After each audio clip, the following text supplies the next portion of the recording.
All right, welcome to a new edition of the Detroit Lions News podcast. I'm your host, Joe Chap. Obviously, we have a lot planned today. There is going to be a jersey giveaway that will be happening on the game preview.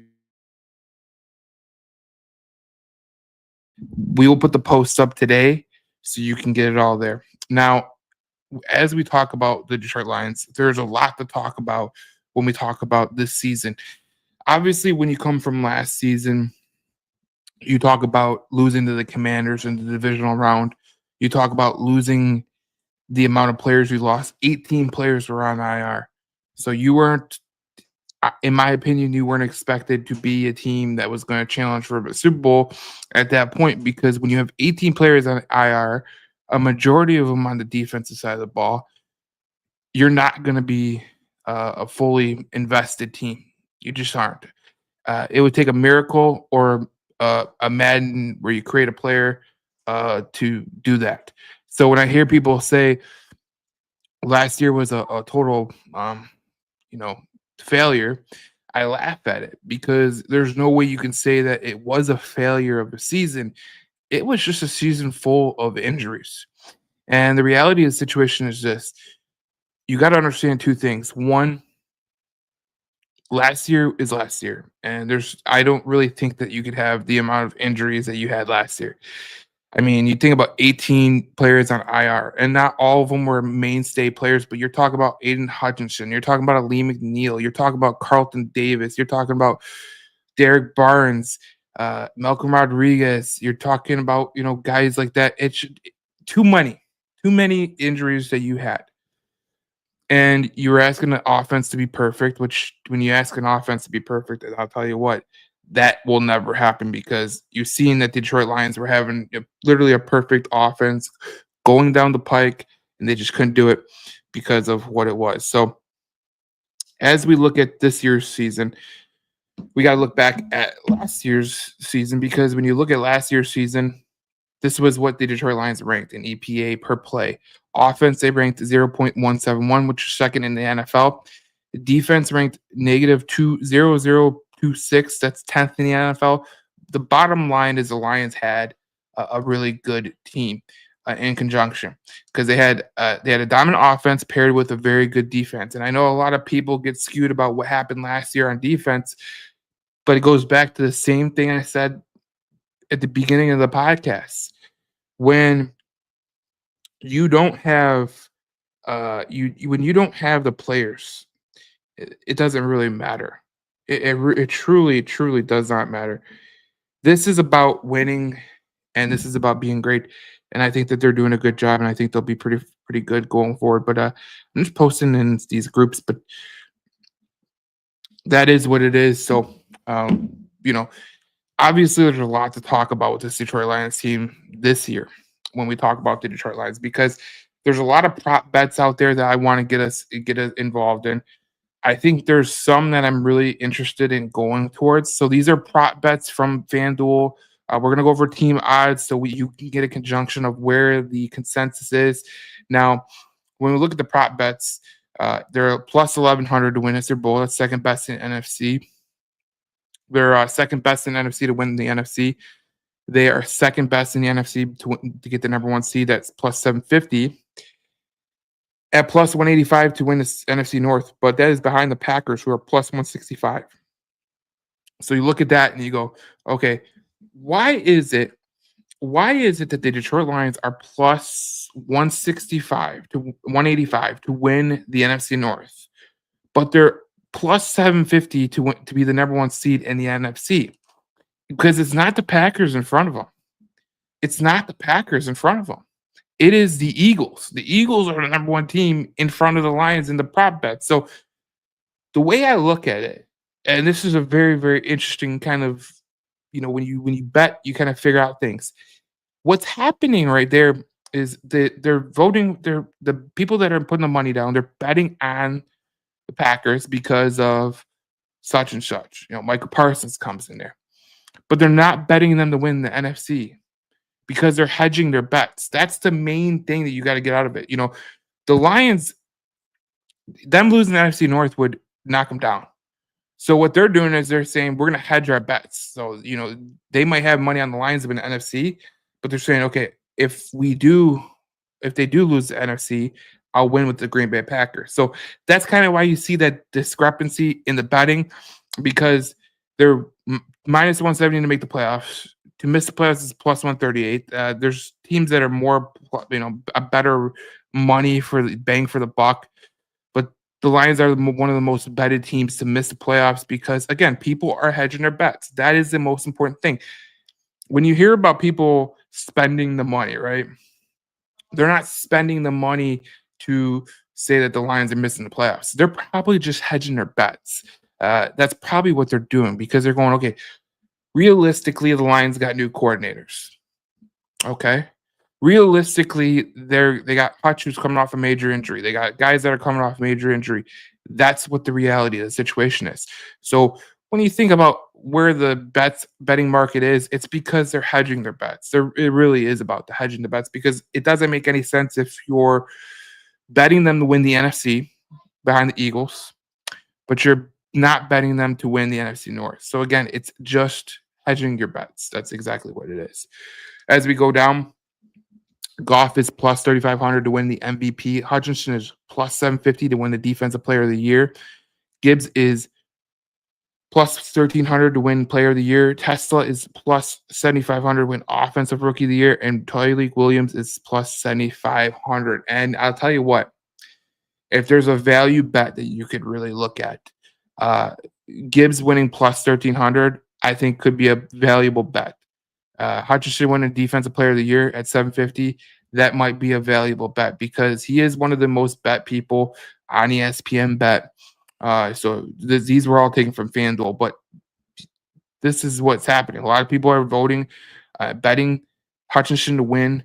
Aiden, with 24.1% of the money. I mean, look, when you see that discrepancy, and it's plus 750. Get it before the season starts because if you don't get it before the season starts, you're going to be a little bit out of luck because it's probably going to jump up to minus one, whatever the case may be. That's just the way this goes. So that is what it is. It's going to be very, very interesting to see what happens with the whole betting market because, as you say, you don't get much better than that. So, look, there's more to see on the betting markets. I'm trying to get it back, but you look at the betting markets and you see that Gibbs over-unders receiving is 425. I mean, last year Gibbs had, I'm going to it right now. Gibbs had, in terms of receiving, he had Jahmyr Gibbs had 517 yards receiving. So if you really want a value play right there, you go Gibbs receiving 425 yards. And I'm telling you right now, that's with him taking 53% of the snaps. So the thing about Jahmyr Gibbs is he took 55% of the snaps last year, or just under. If he takes 60% of the snaps this year, that number is going to balloon up. So I don't understand why the over-under is 425.5. But if you are a Detroit Lions fan, take it and run with it. Because that is the most important thing we could talk about is the over-under and what it how much money you can get out of it. And if you parlay some of these, you can get some good because Jameson Williams at 900.5 in the over-under is amazing because when you think about JMO last year, if you go back to JMO last year, he just got over 1,000 yards, 58 receptions, 7 touchdowns. He had 17.3 yards per catch. And when you think about Johnny Morton's identity as a play caller, he loves explosive plays. He loves excelling on third down. He loves sound decision making. His big play alert is 16 plus yards. His run is 11 plus yards. So when you think about how Jameson Williams has his yards per catch is literally a big play for Johnny Morton. So that's what you see right there. And that's probably the biggest thing about the whole over-unders right there. So that is a main thing. So when you go to Gibbs over-under rushing, at 1,000.5, we have to remember last year Gibbs had 1,400 yards rushing. So my philosophy on this is this: they either think that Ragnow, Mahogany, Ragnow, Zeitler, those are huge losses. But we know that Christian Mahogany could be a damn good player. I think Graham Glasgow moving over to center could be a really good value play for the Detroit Lions. Will he have the same amount of yardage? That is going to be the question. But it's going to be a major question the whole year. And can Tate Ratledge get better over the course of the year? Because if he can, he's going to go over the 1,000 yards that he's projected to go over. Like that would just be hilarious. Like I think when you look at the over under again, 1,000.5. So if he just gets 1,001 yards, you won the bet. Montgomery over under rushing is 725. So this is an interesting one because last year he had 775 and he played a majority of the snaps. So he was averaging last year yards per carry. He was averaging. Oh man, he was averaging. I don't know why it's not coming up. So he had 775 yards. Yards after contact, he had 425, 428. So look, we know Montgomery was hurt last year. We know that he dealt with some. We know he dealt with some injuries last year. What you look at with that bet right there is, does he take a little bit of a step back in terms of Jahmyr Gibbs getting on the field more? Because when we talk about Jahmyr Gibbs and we talk about the Detroit Lions, last year, when we go to the snap counts, Jahmyr Gibbs only played 55.7% of snaps. David Montgomery played 34.34 even. So if Jahmyr Gibbs gets any more snaps, if he goes up to 57 or 58 or 59, I mean, I have a feeling we're going to be talking about this 770, this 725 that he has to get the over under, and I think you can transfer it to Jahmyr Gibbs because look, Jahmyr Gibbs is only at 1,000, so there you go. Now we talked about Hutchinson winning Defensive Player of the Year. If you look at the bottom, Hutchinson's over under is 12.75. And I'm telling you right now, I love it. I love that bet. So if you compare Jahmyr Gibbs receiving yards, if you can parlay Gibbs over under receiving 425, Williams over under receiving over 905, and Hutchinson over under at 12.75 sacks, I think that could have a really good payout if you put some money on it. If you want to juice it up, you want to put the Defensive Player of the Year as Hutchinson. I mean, that's a little bit of a risk, but to me, I think the over-unders take the overs on all Gibbs, Williams, and Hutch. And I think you can get to it because, as I said last year, Hutchinson was due for a breakout, and then he had that injury, and it just didn't work. So that is what it is. But, that's how these things go, and it's going to be very, very interesting. So, again, if I was going to do Williams, Hutch, and Gibbs receiving as a parlay, that'd be a really good best bet. So we talk about that.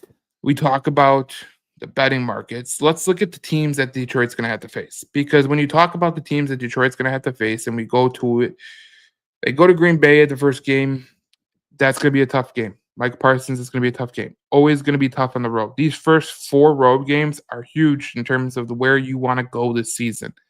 But you look at the Packers, you look at the Bears, the Ravens, and the Browns for the first 4 weeks.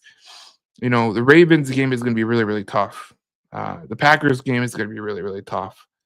But you got this schedule is tough. But the reality of the situation is, I love the Lions coming and playing these teams because not only is it that they have the 3rd best roster in the NFL per The Athletic, I just think they have more grit.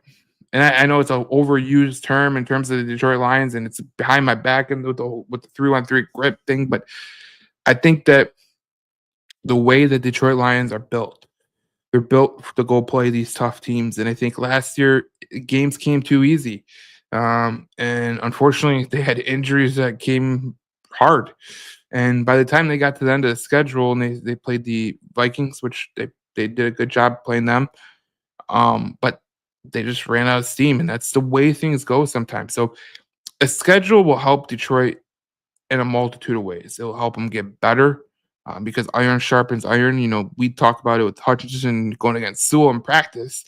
It's the same thing for the Detroit Lions as a team going against like the Baltimore Ravens, going against the Cincinnati Bengals, going against the Kansas City Chiefs, going against um, every team on this schedule has something different to offer. Okay, you got the Ravens who has a running quarterback. You have the Browns who have a good pass rushers. The Bengals have a high flying offense. The Chiefs have won a Super Bowl multiple times. But Buccaneers, they're going to be a damn good team. The Commanders, they're an old team. Imagine that they're one of the oldest teams in the NFL, but they have a great quarterback in Jane Daniels. Eagles won a Super Bowl. Saquon Barkley, enough said. The Giants right there, week 12 will be a tough game because when we talk about the Giants, I don't think it's said enough with talking about the Giants. They're going to have a top 5 defense. That defense that they have is really, really good. It's going to be really tough to match, and it's going to be a good test for the Detroit Lions because after they go play the Green Bay Packers on Thanksgiving, that's a good game to go into Thanksgiving with, even though, you're going to get beat up. I mean, the 4 weeks before Thanksgiving, I mean, those are tough, tough games. So, and then you play the Cowboys, you play the LA Rams, you play the Pittsburgh Steelers, you play the Minnesota Vikings, you play the Chicago Bears on the road. So look, the objective for the Detroit Lions is to win at home. Go 8-0 at home. And why do I say that? Why do I say go 8-0 at home? Because when you go 8-0 at home, there's two things that happen. You win 8 games, that's obvious. But what it does is if you struggle on the road, okay, the Lions went undefeated on the road. How often do you see a team go undefeated on the road?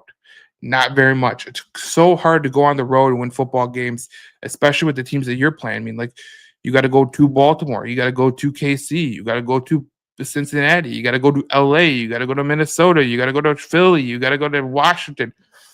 All those games add up. So the way I look at it is the Lions have to win their home games. That should be obvious, right? You win your home games, you're going to put yourself in a good situation because you only have to win 4 to get to 12. So you could lose 4 on the road and win 4, and the next day, you're 12-5. That's I always heard Bill Belichick. He always talked about winning every home game at Gillette Stadium. And then you heard why he thinks that. He thought that because that was his exact reasoning. If I win 8 games at home or 7 games at home back in the day, I only have to win 4 or 5 on the road. That was his line of thinking. So that's how you got to think, especially with some of these teams coming in. I mean, the home schedule is a little bit softer than the away schedule, so you got to make hay with that because you play the Bears, Browns, Bucks, Vikings, Giants, Packers, Cowboys, Steelers. Those are winnable games at home, so the Lions should take advantage of it. All right, let's talk about what Shep and Morton have been saying. So let's go to Morton first. He was talking about all these weapons that the Detroit Lions have. The one thing that's impressed me is all these weapons. Man, I'm just trying to get the guy's balls as much as I can. But I just think the overall, the grit, their attitude, because it's been hard mentally. I want to see where they're at, and they've responded. We got a smart, tough football team. That's the way this thing is built, and I'm real happy with where we're at right now. So you heard Johnny Morton talking about all the weapons that he has at his disposal, and it's great to see what he has because when you talk about the players that he has, this is one of my strengths for the Detroit Lions, the elite playmaking group. When you got Goff and you got Gibbs, Montgomery, St. Brown, Laporta, and J-Mo, I don't care who you are. When you talk about those guys and you talk about how they impress the offense, look, a lot of people have problems with the way Goff handled the playoff game. Okay. There is no way in hell. Let me make this clear for you. There's no way in hell you can play perfect ball because that's literally what they had to do for the final 8 to 9 games to stay the course with Minnesota to win the division and get the number 1 seed.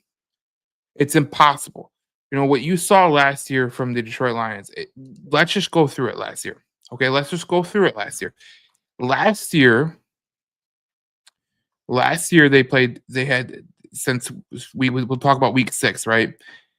These were the total yards they had since week 10. 345, 645, 390, 405, 391, 521, 475, 439, 394.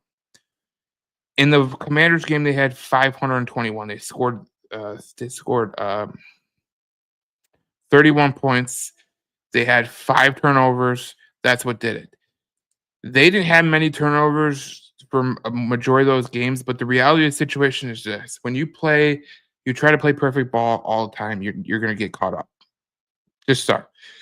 That's why it's so important for the defense to take the next step.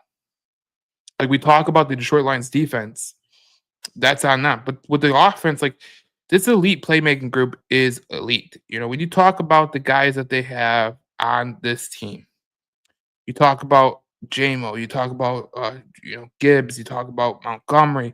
All these guys are really turning into a really good. This is a exceptional elite playmaking group. Then you talk about Isaac Tesla and the comparisons to Puka Nacua. You talk about Johnny Morton giving JMO more opportunities to run the routes that he was able to do. One of the things I think about the Detroit Lions last year was I thought at times the Detroit Lions offense was way too easy to play against. And a lot of people are going to be like, wow, they scored a lot. They scored a lot. They had one of the best offenses in the league because on talent alone. Like, on talent alone, the Detroit Lions can go top 5 in the NFL. They have a good quarterback and get the guys the ball. He's very smart with the way that he plays.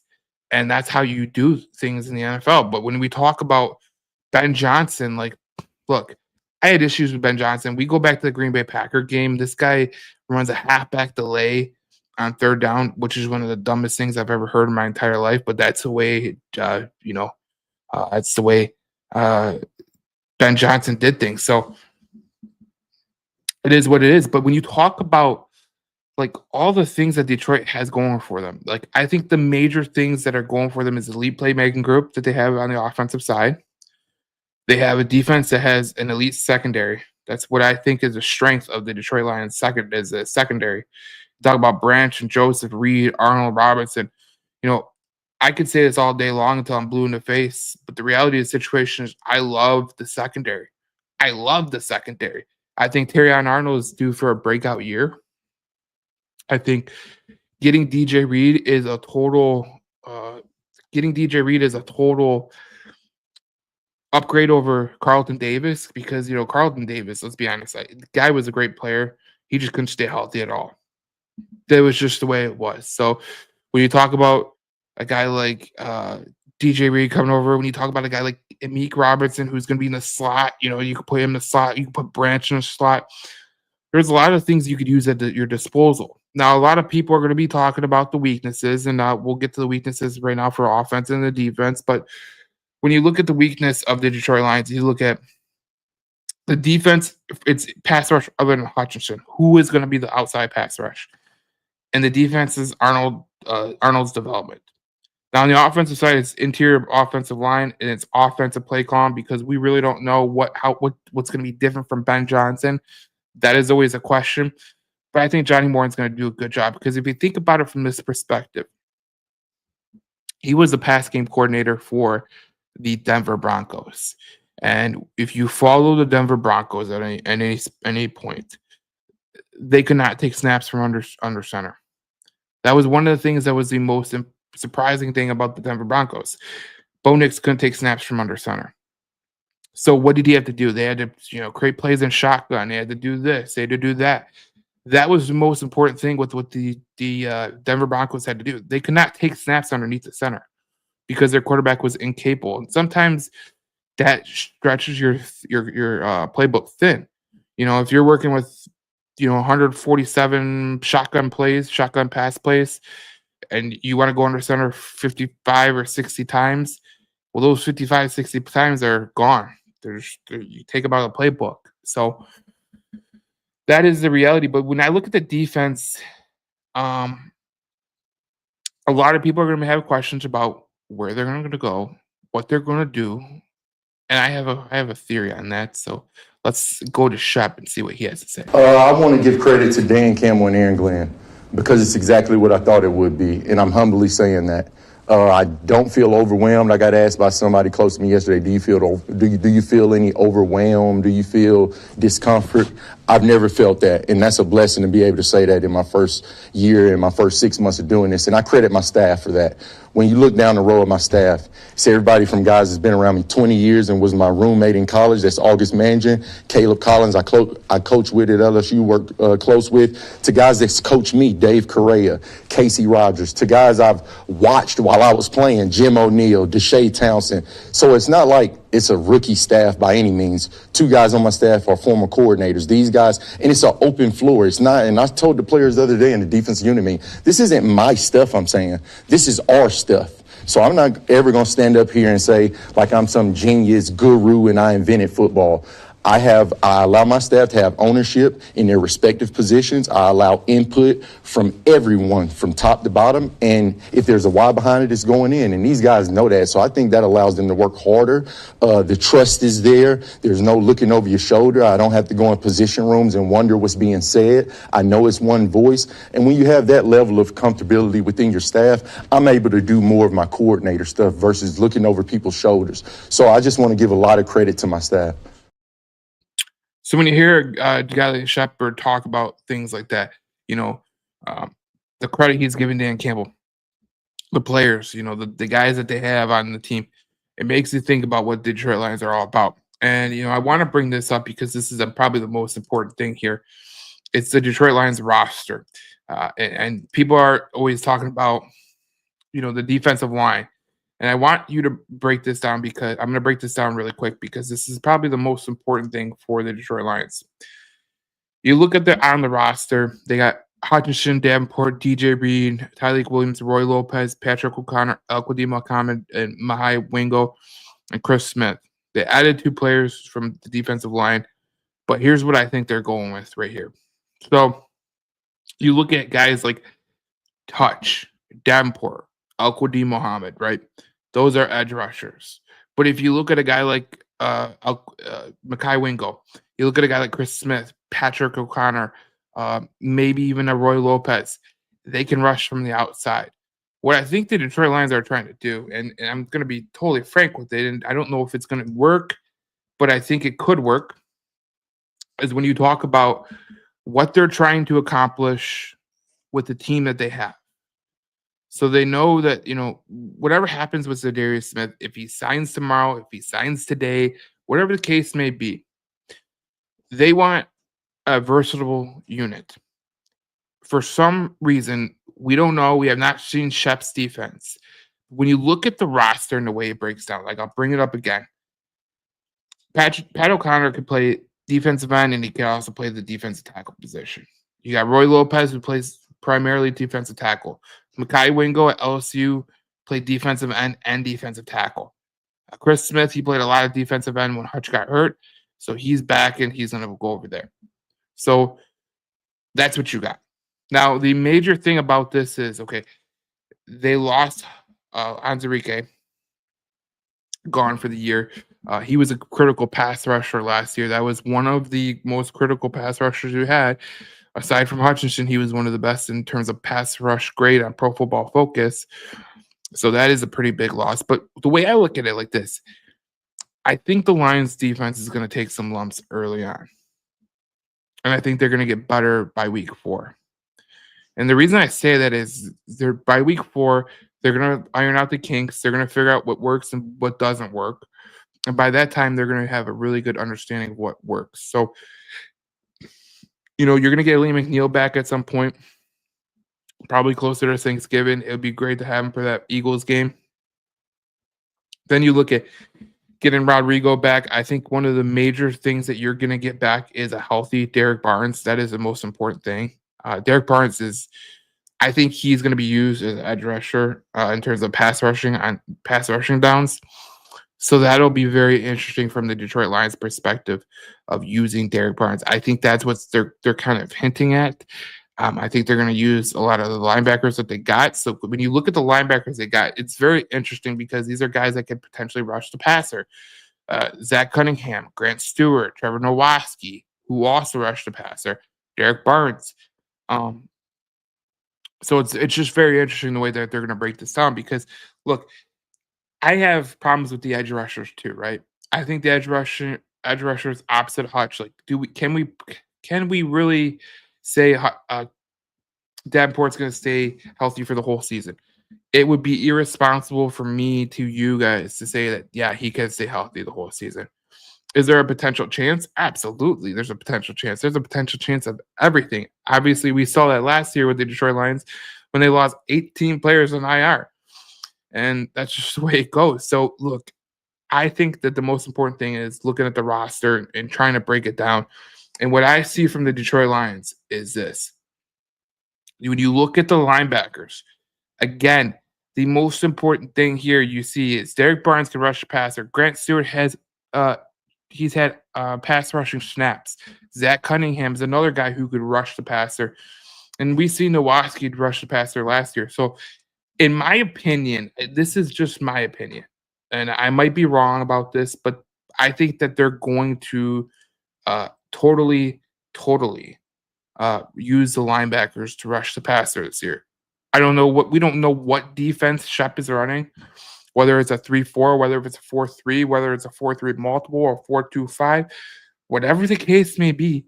There's a reason that they built the roster like this because if you look at the roster, like I brought up to you, I mean, some of those guys have really bad coverage grades. So it's going to be very, very interesting to see what they do. I think they're going to lean on their secondary because their secondary is one of the best in the NFL, in my opinion. When you got Branch and Joseph, who were named, Kirby Joseph was named the 5th best safety in the NFL, and Brian Branch was ranked the 2nd best safety in NFL.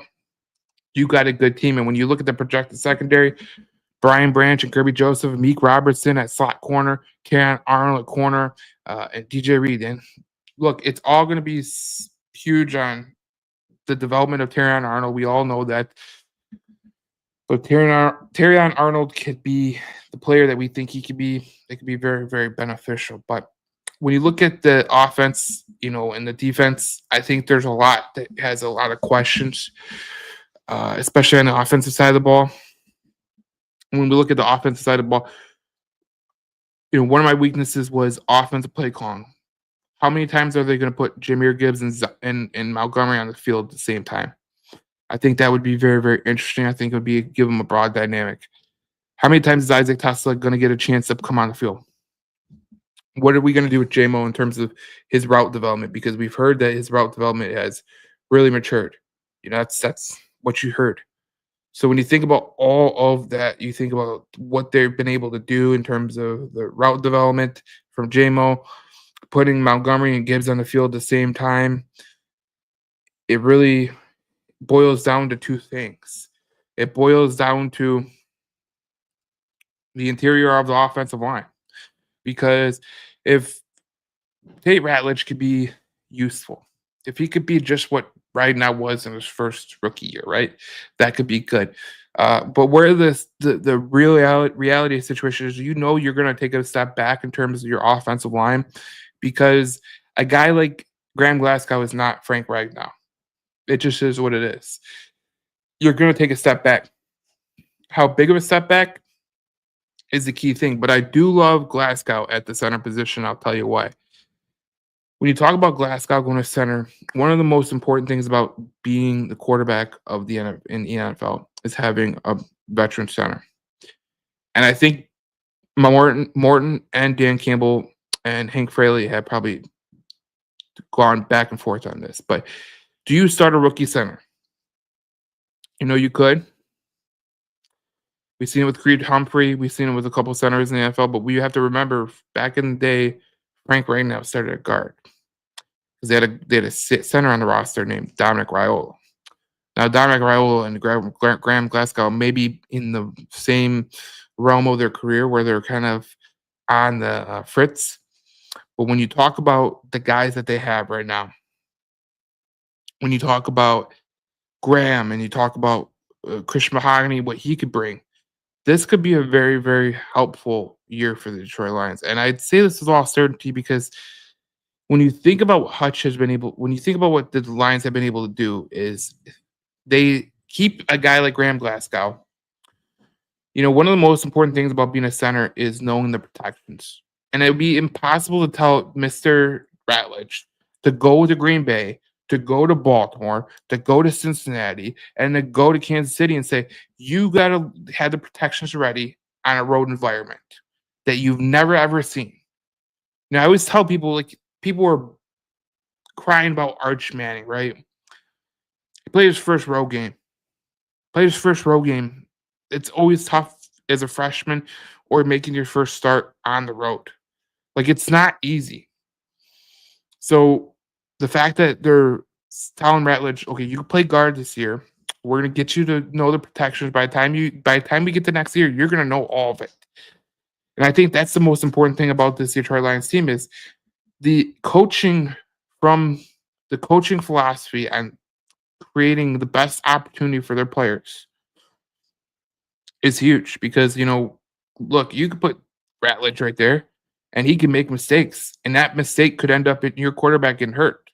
That's just the reality of the situation. So you could sit here all day long. You could talk about Graham Glasgow being at center and how bad he was last year, because he was bad. He was extremely bad when we talk about him playing guard last year next to Decker. That wasn't his original position. He's learned all the time to play right guard and center. So you put him at left guard, and it changes the whole dynamic of the way he steps, the way he moves, the way he blocks. The whole dynamic shifted. But he did it because they needed him to do it, because Mahogany wasn't ready. We saw that because he had mono for the first couple games, and they had to put him on pup and everything. But the Lions have done a good job at developing their young kids. And what we talk about all the time here on the Detroit Lions News podcast is, like, you love to see the way that they've been able to really divulge the information and keep their young players ready to play. I think that's the most important thing that you can get out of it for sure. So we've hit on everything. Last year, you had an EPA per play of second in the NFL and 10th in the NFL. So you had a good team. So let's get down to some things I have for a bold prediction. I think this is the most important part of the whole situation. We go to bold predictions. I think the Lions offense and defense is top 5 in the NFL. And I'll tell you why. A lot of people are going to bitch about it. They're going to talk about the edge rusher opposite Hutchinson, right? But when you have an elite secondary like the Detroit Lions, Branch, Joseph, DJ Reed, and I think Terrion Arnold's really going to perform well this year, you put yourself in the best situation to move forward. And the reason why it's so exceptional to play for these two guys, DJ Reed and Terrion Arnold, to be good, is because it's going to help the defensive line. You get coverage shacks. Your defensive line doesn't have to be that good. But what we saw from the Eagles last year in terms of how they were great, a lot of people make the misnomer. They're like, oh, the Eagles pay a lot of money for their defensive line. Oh, my God. No. They spent a majority of their money in the back end of the defense, at safety, at corner. They spent some money at the linebacker position. But that's what the Eagles did. The Eagles' front line, defensive line, people don't understand. Their top cap hit, I think, was like $13.1 million. $13.1 million. So, no, the Eagles did not spend a boatload of cash. So all these stupid opinions about, oh, well, they need to go get Trey Henderson. They need to go get Micah Parsons. I mean, you go do that. You're not going to really be good for the whole forefront. It just is what it is. So we could sit here all day long and talk about, going to get an edge rusher. You have an elite secondary. You have good linebackers. Anzalone. I think Jack Campbell is going to take the next step in his development. Derek Barnes coming back is a huge thing, because last year missing him was a huge loss. People don't understand the ramifications of how big of a loss it was for Derek Barnes not to be here. He was playing his best football going into the injury, and that's what sucked because he was playing really good football, and he was one of your best linebackers, and he was one of your best defensive players, and getting him back is huge. But you got Kirby Joseph, who led the league in interceptions. We haven't seen a breakout campaign from Brian Branch, but I think it's going to come this year because this defense is good. You know, a lot of people make the mistake. Like I keep flashing the EPA per play because a lot of people look at this situation. They go, the Lions defense is not really good. They're 10th in the NFL. They're 10th in the NFL. So, you know, what does it come down to? Well, it literally came down to the injuries. That's what it came down to. And everyone could look at it as an excuse or whatever the case may be. But you don't win games in the NFL losing 18 of your defensive players. I think it's a fantasy that people think that you could do that. I mean, that would be great, right? You could do it in Madden. You could edit your player and you edit your backup to be 90 overall. But in the NFL, it doesn't work that way. Your best talent is your talent. You have 18 players that you lose on defense. You lose your star defensive end. You lose your star defensive tackle. You lose a big time linebacker. You're not heading for anything. And then you lose your depth and you're starting Jamal Adams and Quan Alexander off the streets. I mean, come on, guys. Be realistic. Last year when the Lions lost Aleem McNeil and Dave Montgomery, I said there's no way you could classify this as a Super Bowl team. There's just no way you could literally classify this team as a Super Bowl team. And there's a reason I said it, because you just can't. You can't. You're expecting so much of the offense, which the offense was so good. We went through it earlier, but let's go through it again. When you think about the Lions offense, they were the second best offense in the NFL. And you look at the scoring from week 7 when they lost Hutch, they scored 31, 52, 24. They scored 26, 52, 24, 23, 34, 42, 34, 40. After that, after the Thanksgiving game, 34, 42, 34, 40, 31. I mean, look, they had to play perfect football down the stretch to get to where they were going to be at. And that's just the way it goes. So that's why I think the team is going to have a top 5 offense and top 5 defense this year. That's literally why. And then I'm going to go with Hutchinson wins the Defensive Player of the Year. Now, this would be the first Lion to win since Joe Schmidt. And we put this graphic up ahead. The most bet player to win on the ESPN bet is Aiden Hutchinson, 24.12% of the money. What I love about Hutch this year is he's coming back off an injury. And if you remember anything, if you followed him at Michigan, you know everything about Hutch. When Hutch came back off the injury at Michigan, he had one of his best years possible. One of his best years possible. And I think Hutch is going to be due for one of his best years after his injury here because, look, I like the defensive tackles that he got in the middle of them. He's going to get Aleem McNeil back at the right time in the middle of the year. It's going to be like a trade deadline acquisition. He's going to have the linebackers and the safeties to help him over top. I don't think people understand how big of a season that he could have, and how big of a season that obviously injuries can happen. You're not prepared for injuries when it's your best player, but this is going to be a huge year for Hutchinson, I think, in my opinion, because I think he's going to really be one of the best players in the NFL in terms of his pass rushing skills and getting to the passer and the teams that he's going to play. Like this is what people don't get. He's going to be playing the Ravens, Lamar Jackson. He's going to be playing the Bengals, Joe Burrow, Kansas City Chiefs with Patrick Mahomes, Jaden Daniels, Jalen Hurts. He's going to be playing Dak Prescott, Stafford, Caleb Williams, the Cowboys, the Giants. There is no schedule that sets up more for a player to win the Defensive Player of the Year, because when you talk about winning the Defensive Player of the Year and you talk about the AP voting for this guy and this guy and this guy, when you get the New York market, when you get the top player in the league like Burrow, Mahomes, and Jackson, this opens up a prime opportunity for everyone on the team to really get their name out there. Because as I said, I think this is going to be a huge year for the Detroit Lions, especially with the schedule that they have. This is a perfect schedule to push yourself over the top. That's in my opinion. So my last bold prediction, and I don't think this is really a bold prediction, but I think Gibbs will be the first fly-in to lead the league in scrimmage yards since Barry Sanders. And he will be the first fly-in to do it since Barry Sanders. And look, Jahmyr Gibbs is a hell of a player. Last year, what he did in terms of his snap count, he played 55.7% of snaps. He had 1,400 yards rushing, 16 touchdowns. His success rate on the ground was 53.6%. His yards per rushing attempt was 5.6. He was targeted 63 times in the pass game, 517 yards, 4 touchdowns. He had 20 total touchdowns.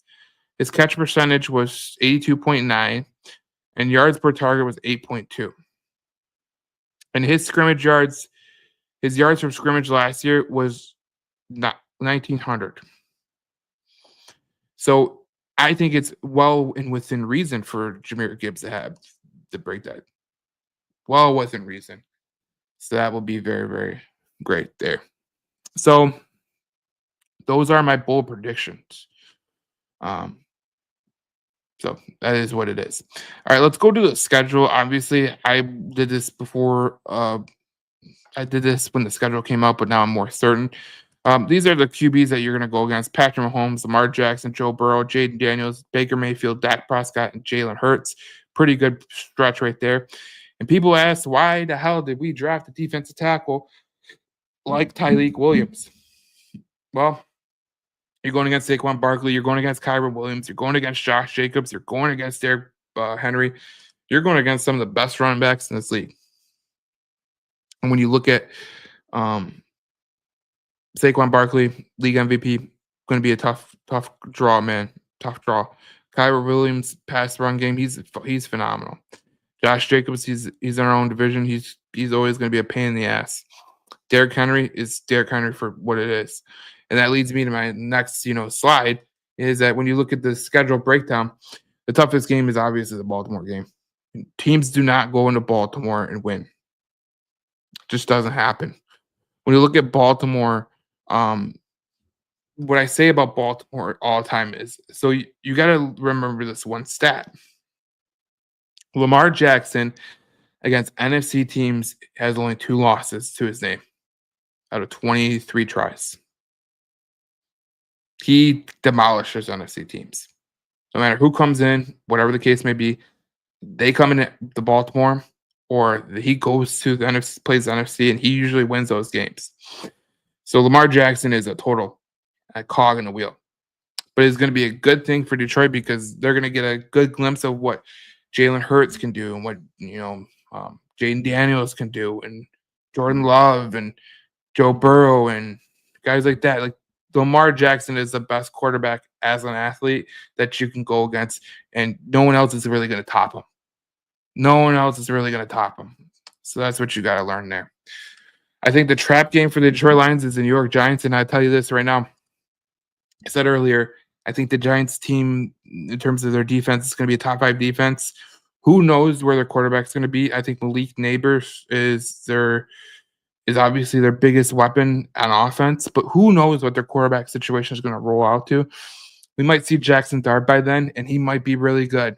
We might see Russell Wilson. He might have a rejuvenation with the Giants and finding Malik Neighbors all the time. That's the reality of the situation. So that's why I think that's a trap game. And, the wild card game, this is what I said when this happened, was you think about the wild card game. The Steelers. Obviously, the Steelers coming into Detroit. Aaron Rodgers is the quarterback. DK Metcalf is the wide receiver. They don't have George Pickens no more. No Minka Fitzpatrick. But they have a really good defense. Mike Tomlin's one of the best coaches in the NFL. It's not going to be easy to play the Pittsburgh Steelers.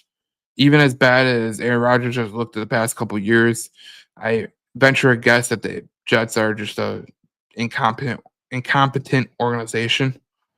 So I really don't think you could literally sit there and go, it's all Aaron Rodgers' fault. So that's why I put that as the trap game. I mean, the wild card game.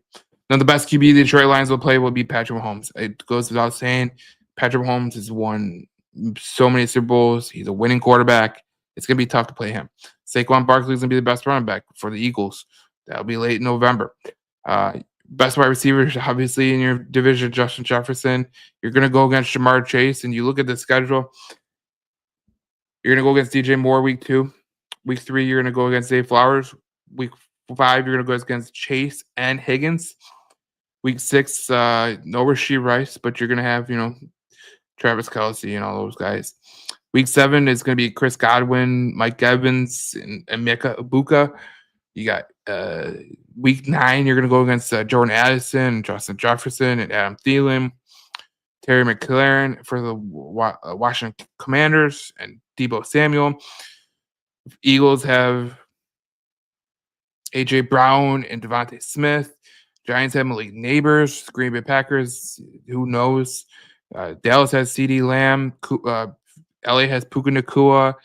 The Pittsburgh Steelers have DK Metcalf, Justin Jefferson, and Addison again. So, look, it's going to be important for the defensive backs to play their best football because they are going against the best of the best of the best of the best of the best every week that they're going to play playing football. So that is very, very special, especially when you talk about having the best secondary in the league, having the 2 top safeties in the league. It's going to be a theater to watch. It's going to be a total theater to watch, and I can't wait to watch it. And it's going to be, if you're a person that gets really stressed during games, I think this is going to be a year you might want to sit something out, or you might want to use some blood pressure pills because this is going to be a year that you're going to be puckering all the year. So that's the way I look at it. When we looked at the primetime games, they have the second biggest strength of schedule. Week 3 is a primetime game against the Baltimore Ravens on the road. Kansas City is a primetime game on the road. The Buccaneers is a primetime game at home. Eagles is a primetime game. And the Cowboys is a primetime game. And I think you can classify playing on Christmas Day and Thanksgiving as a primetime game as well. So, like I said in the schedule preview, there are 17 winnable games on the schedule. How they win the 17 games is going to be very, very important. But I think they could do it in a really good situation. So, let's get to the predictions. So, these are my predictions. I got the Lions at 12-5. I think they're going to be a damn good team. They're obviously going to take a little bit of step back in the 15-win column, but 12-5 is good. I think the breakout player is Terrion Arnold. I think that Hutchinson will win team MVP because I think he's going to have 17, 18, 19 and a half sacks. I think the rookie of the year is going to be Tyreek Williams. I think when McNeil comes back and you got Williams and McNeil and Reed, you're going to have a good defensive tackle unit. I think the best addition made to this team this year was DJ Reed.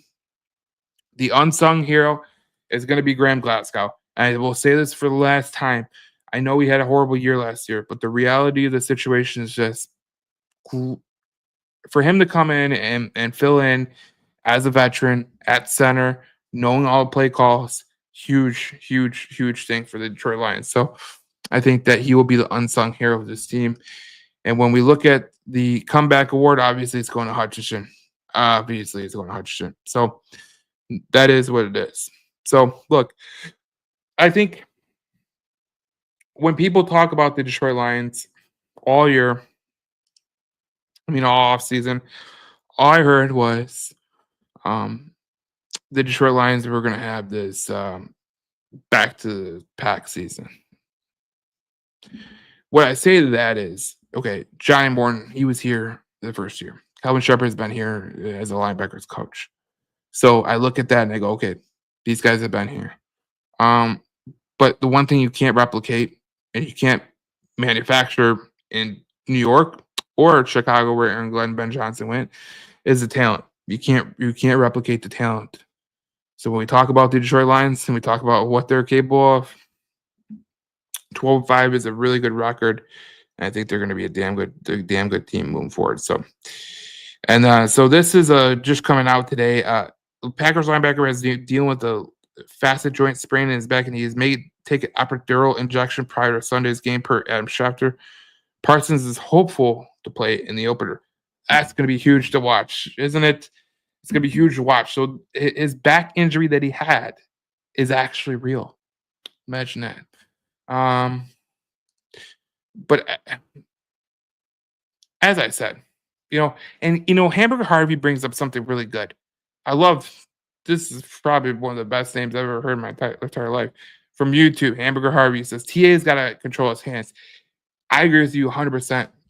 But I think a guy like Calvin Shepard will help with that, because if you remember back in Calvin Shepard's career, I don't think people know this, but if you remember back in Calvin Shepard's career, he had a problem with pass interference penalties as a linebacker.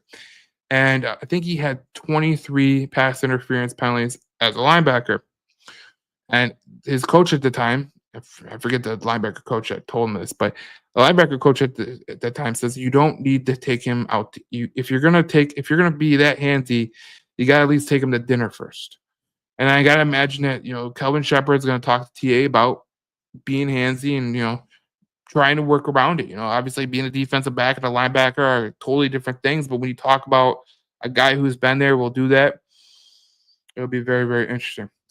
E-Dog says, who will be the starting running back? Oh, man. I would have to go Jahmyr Gibbs with that. I think Jahmyr Gibbs should be the starting running back. I mean, he played most of the snaps last year. And when we go back to it, he played when we go back to the statistics of the snap count. So last year, Jahmyr Gibbs started 55.71% of the plays. Dave Montgomery started 34% of the plays. So I would have to say they're not going to release this on, wherever. They're not going to release it with the depth chart. They're obviously going to leave it where it's a 1-2 combo. But in my opinion, when you look at Jahmyr Gibbs and his snap count last year, I think it's only going to go up. So I would say Jahmyr Gibbs by far. So as we break down this thing, this has been a very interesting summer for me. Obviously, I had a baby, so that things have changed there. But we're back to football, man. This is great, and it's going to be fun. If you're on the JC Sports YouTube page, we're going to have daily content for the Detroit Lions, so stick around. If you want this podcast and a podcast platform, if you miss a spot, Apple, Spotify, wherever you get your podcast, Detroit Lions News Podcast. And this has been a great season preview. I did it alone. Usually I did it with a couple people, but this time around we're going to do it. So I think it'll be good. One last comment from Hamburger Harvey, because I think it's the greatest name I've ever seen from a YouTube commenter. I think Gibbs and Monty will play better together, and they could individually as every down back. Yeah, I agree with you 100%. I think it's going to be very interesting to see what they do with a guy like Gibbs and Montgomery and put them on the field at the same time. I think that's going to be the most interesting thing. We heard Johnny Morton talk about that, how they're going to put both those guys on the field at the same time. I think that could be one of the major things that we're talking about in the middle of the year, like how important that is. So everything's going to be said. I don't want to belabor the point. Obviously, we're going to have a Lions Green Bay Packers preview. And if you missed the news, Parsons is hopeful to play, and he's going to get an epidural before the game. So that will be very interesting to watch, isn't it? Obviously, the Packers are their first game up. And with it being Labor Day and the Lions starting, it's a kind of wild week for everybody. But we'll see you in the next podcast. We'll talk more Detroit Lions football here on the Detroit Lions News Podcast. I'm your host, Joe Chap. And if you missed any of this, Detroit Lions News Podcast on Spotify, Apple, wherever you get your podcasts. And we are doing a jersey giveaway. So if you want to be entered, go to the Detroit Lions News Podcast on Facebook. I'll post it on Twitter. I'll post it on the YouTube. And then we can talk about it then. Thank you guys for watching. I'll see you guys in the next video. We talk more Detroit Lions football here on the Detroit Lions News Podcast.